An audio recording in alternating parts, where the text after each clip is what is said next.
రాజ్యాంగపరమైన ఆప్షన్లకు సంబంధించిన 3 పేజీలు కంప్లీట్గా ఉంది ప్రజల ఈనాడులో క్లుప్తంగా ఉంది చూడొచ్చు. సో ఫార్ములా ఈ రేసులో కేటీఆర్ ప్రాసిక్యూషన్ కు గవర్నర్ అనుమతి, అరవింద్ కుమార్ విచారణకు డిఓపిటి పచ్చ జెండా ఊపగానే అభియోగ పత్రాలు. తెలంగాణ ఏర్పడ్డ తర్వాత విచారణ ఎదుర్కొన్న తొలి మాజీ మంత్రి కేటీఆర్. ఫార్ములా ఈ కేసులో మాజీ మంత్రి భరాసా కార్యనిర్వాహక అధ్యక్షుడు కేటీఆర్ ప్రాసిక్యూషన్ కు గవర్నర్ జిష్ణుదేవ్ వర్మ అనుమతి ఇచ్చారు. ఈ మేరకు ప్రభుత్వానికి లేఖ రాశారు. ఫార్ములా ఈ కేసులో కేటీఆర్ ప్రాసిక్యూషన్ కు అనుమతి ఇవ్వాలంటూ ఈ ఏడాది సెప్టెంబర్ లో గవర్నర్ కు ప్రభుత్వం లేఖ రాసిన సంగతి తెలిసిందే. గవర్నర్ తాజాగా అనుమతి ఇవ్వడంతో కేటీఆర్ న్యాయ విచారణకు అడ్డంకులు తొలగిపోయినట్లయింది. ఇదే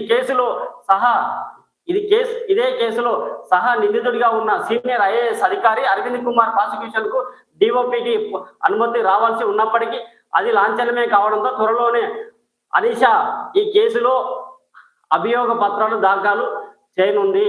అంటే ఛార్జ్షీట్ తెలంగాణ రాష్ట్రంలో ఏర్పడ్డ తర్వాత